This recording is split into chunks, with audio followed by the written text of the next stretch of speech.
नमस्कार। फिर आ गया आपको परेशान करने के लिए। लास्ट वीडियो के लास्ट में बताया था एक और यूनिवर्सिटी की बात करेंगे जिसका संबंध है उत्तर प्रदेश से, और ये उत्तर प्रदेश की सेंट्रल यूनिवर्सिटी नहीं है बल्कि एक स्टेट यूनिवर्सिटी है। और इस यूनिवर्सिटी का भी हाल कुछ रानी दुर्गावती और काशी विद्यापीठ और चौधरी चरण सिंह की तरह ही है। बच्चों ने जनवरी फरवरी 21 में फॉर्म भरे थे और अभी तक उनका रिजल्ट नहीं आया है। कुछ डिपार्टमेंट का आया है तो बड़ा उलझा हुआ आया है, और अब कुछ नए अपडेट आए हैं 27 अक्टूबर, 30 अक्टूबर और 2 नवंबर 2021 को। और इनका संबंध है कुछ पीएचडी की लिस्ट को रिवाइज कर दिया गया, यानी कि और बच्चों को एडमिशन दे दिया गया है पीएचडी में जिनका संबंध है हिंदी विभाग से। और हिंदी विभाग में कुछ बच्चों को एडमिशन दिया गया है नेट के आधार पर, कुछ बच्चों को जेआरएफ के आधार पे, कुछ बच्चों को वेटिंग लिस्ट में नाम डाल दिया गया है।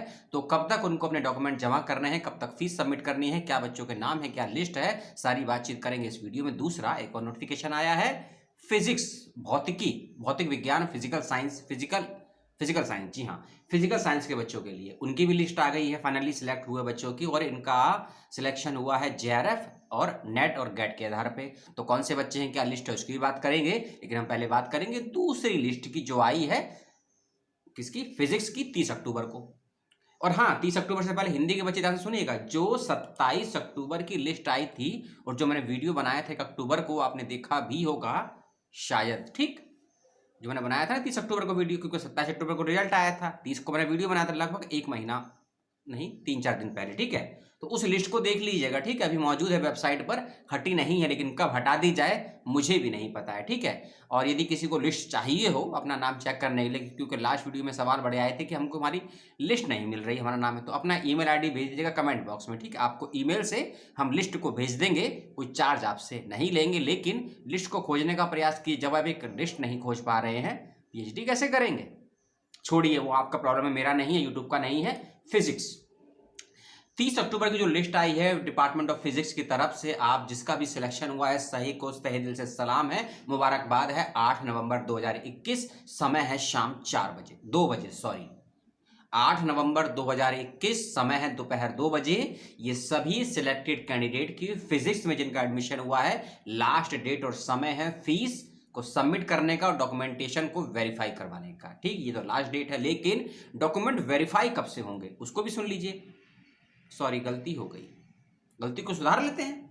सुधारने में क्या जाता है, जिनका भी सिलेक्शन हुआ है फिजिक्स में, ये सभी बच्चे डॉक्यूमेंट वेरीफाई करवाने के लिए और फीस को सबमिट करने के लिए जाएंगे यूनिवर्सिटी ऑफ मेरठ में अपने डिपार्टमेंट ऑफ फिजिक्स में। और उनका टाइमिंग दिया हुआ है, डेट दी गई है 8 नवंबर से लेकर 11 नवंबर के बीच में। गलती सुधार ली, ठीक है। 8 नवंबर से लेकर 11 नवंबर के बीच में सुबह 11 बजे से लेकर दोपहर 2 बजे के मध्यांतर में आपको जाना है डिपार्टमेंट ऑफ फिजिक्स चौधरी चरण सिंह विश्वविद्यालय में अपने डॉक्यूमेंट्स को वेरीफाई करवाने के लिए, सबमिट करने के लिए और अपनी फीस को सबमिट करने के लिए। फीस है 25,000 रुपये की, आप सभी जानते हैं। और जो भी बच्चे कैटेगरी में हैं उनकी फीस हाफ हो जाएगी, SC ST बच्चों की 12,500 रुपये की, ये भी आप जानते हैं। फीस ऑनलाइन जमा नहीं है, ऑफलाइन जमा है, तो आपको यूनिवर्सिटी जाना होगा। इस वक्त ध्यान रखिएगा, कैश लेकर जाइए, चेक लेकर जाइए, एटीएम लेकर जाइए, ये आपका प्रॉब्लम है। लेकिन सभी डॉक्यूमेंट्स को साथ लेकर जाइएगा, चाहे आप किसी कैटेगरी में हो उसका सर्टिफिकेट, आप SC ST हैं उसका सर्टिफिकेट, आपका नेट JRF MPhil जो भी है उसका सर्टिफिकेट, आपके सभी एकेडमिक डॉक्यूमेंट,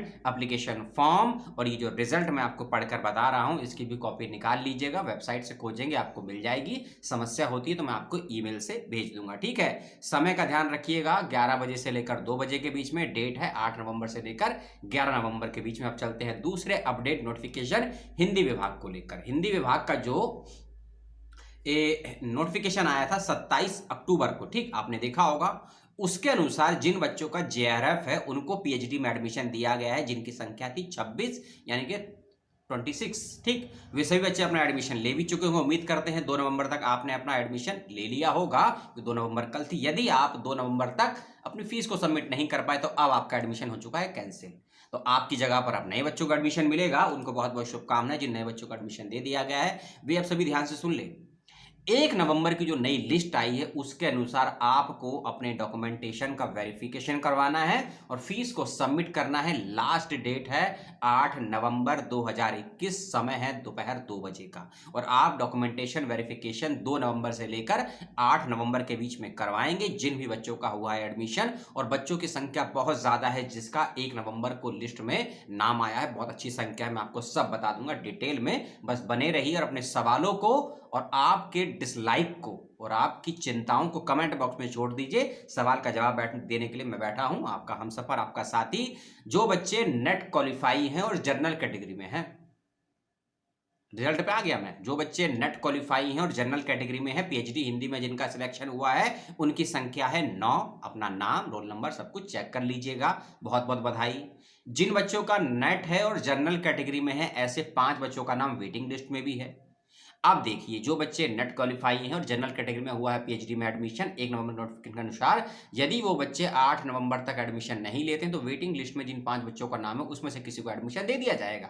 तो वेटिंग वालों को भी अच्छी खबर है कि आपको भी एडमिशन, क्योंकि कई मूर्ख भी होंगे और कई लापरवाह भी होंगे, 2 तारीख भूल जाते हैं।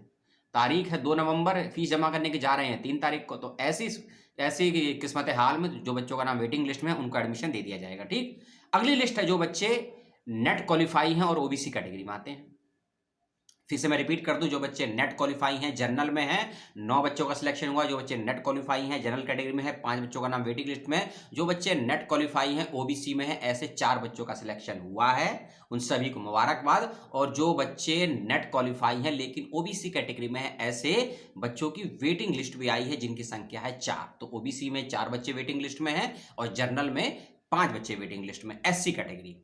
एससी कैटेगरी में, हाँ एससी एसटी है इसमें, हाँ 3 बच्चे एससी कैटेगरी में सिलेक्ट हुए हैं और 1 बच्चा एसटी कैटेगरी में सिलेक्ट हुआ है जो कि नेट क्वालिफाई, क्योंकि जेआरएफ की लिस्ट तो पहले आ चुकी है, अब हम नेट की बात करेंगे। ठीक है, तो नेट कैटेगरी में, एससी कैटेगरी में 3 बच्चों का और एसटी में 1 बच्चे का सिलेक्शन हुआ है, लेकिन वेटिंग लिस्ट भी आई है। एससी कैटेगरी में 3 बच्चों का नाम वेटिंग लिस्ट में है जो कि नेट क्वालिफाई है। ठीक, टीचर, जो बच्चे, क्योंकि टीचर कोटा भी लगता है तो टीचर कोटे में 10% सीट होती है, तो टीचर कोटे के अंतर्गत 1 नाम तो वेटिंग लिस्ट में आया है जो कि एससी कैटेगरी में है। दूसरा, टीचर कोटे में 3 बच्चों का एडमिशन हुआ है, इन 3 में से 2 एससी है और 1 ओबीसी है। एमफिल की बात भी कर लेते हैं, एमफिल का भी आ चुका है। ठीक, एमफिल हिंदी जर्नल, क्योंकि एमफिल में एडमिशन की बात नहीं कर रहा हूं, क्योंकि चौधरी चरण सिंह यूनिवर्सिटी में एमफिल क्वालिफाई बच्चे भी एग्जाम्प्टेड कैटेगरी में थे। लेकिन आपका एमफिल यदि चौधरी चरण सिंह से ही किया हुआ है तभी आप एमफिल में एक का आपको एग्जाम्प्टेड माना जाएगा। ठीक है, अब जो बच्चे एमफिल के आधार पर एग्जाम्प्टेड हुए हैं और उनको एडमिशन मिला है पीएचडी हिंदी में, वे सुन लें, ऐसे बच्चे हैं टोटल 4, कैटेगरी अलग अलग है। एमफिल जर्नल कैटेगरी में 1 बच्चे का एडमिशन हुआ है, बहुत बहुत शुभकामनाएं, इनका नाम है प्रियापाल सिंह। एमफिल के आधार पर ओबीसी कैटेगरी में जिसका नाम हुआ है उनका नाम है गलती से मैंने फादर का नाम बता दिया, नाम है इनका सुरभि। एमफिल जनरल कैटेगरी, नाम है सुरभि, इनके पिता का नाम है प्रियापाल सिंह। ठीक है, और मुझे क्षमा कीजिएगा नाम में गलती हो गई तो। दूसरे है एमफिल ओबीसी कैटेगरी में जिनका सिलेक्शन हुआ है, नाम है इनका प्रिया रानी। और तीसरे एमफिल कैटेगरी के आधार पे जिनका सिलेक्शन हुआ जो कि एससी में है, उनका नाम है कमल लता और दूसरी है रीना देवी। इन 4 बच्चों का सिलेक्शन हुआ है। एमफिल एसटी कैटेगरी में कोई कैंडिडेट नहीं है, तो एमफिल में इन चारों बच्चों को बहुत बहुत शुभकामनाएं और पीएचडी में जिनका भी सिलेक्शन हुआ उनको शुभकामनाएं। वेटिंग लिस्ट वालों को निराश होने की जरूरत नहीं है, यदि 8 नवंबर के बाद कोई सीट खाली होती है तो वेटिंग लिस्ट में जिनका भी एडमिशन नाम आया है उनको रैंक और मेरिट के अनुसार उनको एडमिशन दे दिया जाएगा। और हाँ, 8 नवंबर से पहले सभी डॉक्यूमेंटेशन फीस को सबमिट कर देंगे हिंदी के बच्चे, और जो बच्चे फिजिक्स के हैं 8 नवंबर से लेकर 11 नवंबर तक अपने डॉक्यूमेंट्स को सबमिट कर देंगे और फीस को जमा कर देंगे। ऑफलाइन माध्यम से आपको जाना है विभाग में, चौधरी चरण सिंह में। आप अपने पिता को लेकर जाइए, माता को लेकर जाइए, अकेले जाइए, गर्लफ्रेंड के साथ जाइए, बॉयफ्रेंड के पास जाइए, लेकिन चले जाइएगा, नहीं तो वेटिंग वाले खड़े हैं लाइन में। अगला नोटिफिकेशन को आएगा इस विश्वविद्यालय का दे दूंगा। और हाँ, एलएलबी और एलएलएम के बच्चे भैया वेबसाइट को देख लीजिएगा, आपके बैक पेपर का रिव्यू पेपर का नया शेड्यूल आया है, इसको देख लीजिएगा। और नहीं देखेंगे तो नुकसान आपका है, मेरा यूट्यूब का और विश्वविद्यालय का तो नहीं होगा। और सभी को पुनः बहुत बहुत शुभकामनाएं जिनका हुआ सिलेक्शन फिजिक्स और हिंदी में। और हिंदी के बच्चे पुराने अगर एडमिशन नहीं लिया है जेआरएफ 2 नवंबर तक, तो आप घर बैठिए आराम से, घर बैठिए आराम से, क्योंकि आपको इतना होश नहीं है कि फीस कब तक जमा करनी है। कमेंट आया था कमेंट बॉक्स में कि हम फीस सबमिट नहीं कर पाए, डॉक्यूमेंटेशन वेरीफाई हो गया, क्या अंधे बहरे थे? क्लियर कट नोटिफिकेशन में मेंशन कर दिया गया था कि आपको डॉक्यूमेंटेशन और फीस एक दिन ही जमा करनी है, वेरीफाई करवाने हैं। तो क्या पहले दिन आप गए डॉक्यूमेंटेशन वेरीफाई करवाने के लिए, फिर फीस जमा करने के लिए? ऐसी गलती मत कीजिएगा। जिस दिन आप डॉक्यूमेंटेशन वेरीफाई करवाएं उसी दिन फीस को सबमिट कर दीजिएगा। ये गलती से भी गलती मत कीजिएगा, क्योंकि बहुत समय के बाद तो आपको एडमिशन मिला है। और हाँ, अरे यार भूल गया, माफ कीजिए, कोर्स वर्क को नोटिफिकेशन लेकर आया है। चाहे आप एग्जाम्प्टेड कैटेगरी में सिलेक्ट हुए हो, चाहे आप टीचर कोटे में हो, चाहे आप पहले से एमफिल करके आए हो, सभी को कोर्स वर्क करना मैंडेटरी है 6 महीने तक। और इन 6 महीनों के दौरान यदि प्रति महीने आपकी अटेंडेंस 75% से कम होती है किसी भी पाठ्यक्रम में, किसी भी विषय में, फिजिक्स हो, हिंदी हो, मैथमेटिक्स हो, यदि आपकी अटेंडेंस 75% से कम होती है तो आपका एडमिशन कैंसिल भी हो सकता है या फिर आपको एग्जाम से भी बर्खास्त किया जा सकता है। क्लियर कट मेंशन है, कोर्स वर्क करना सभी को मैंडेटरी है। वीडियो हो गया समाप्त। मिलते हैं नेक्स्ट वीडियो में। अपने डिसलाइक को, अपने सुझावों को, अपने सवालों को भेज दीजिएगा कमेंट बॉक्स में। वीडियो यदि यहां तक देखा है तो तहे दिल से सलाम है आपको। और कोई अपडेट आपके पास हो तो मुझे शेयर कर दीजिएगा, क्योंकि ये जो अपडेट मैं आपको देता हूं ना, आप लोगों की वजह से ही देता हूं। आप लोग कोई इंफॉर्मेशन शेयर कर देते हैं, कोई लिंक भेज देते हैं, बता देते हैं, तो वीडियो बन जाता है। तो आप सभी को बहुत बहुत धन्यवाद जो मेरी हेल्प करते हैं, और मेरे से जो हो सकता है मैं आपकी हेल्प करता हूं। अपना ध्यान रखिएगा, अपनों का ध्यान रखिएगा, और पढ़ाई के साथ साथ कुछ एक्स्ट्रा भी करते रहिए, क्योंकि सिस्टम लापरवाह हो चुका है। हम दहशत में हैं, लेकिन सिस्टम की लापरवाही पर बोलते नहीं हैं, अपनी दहशत को बयां नहीं करते हैं, लेकिन विकल्प ही क्या है। लेकिन सब चंगासी। जय हिंद।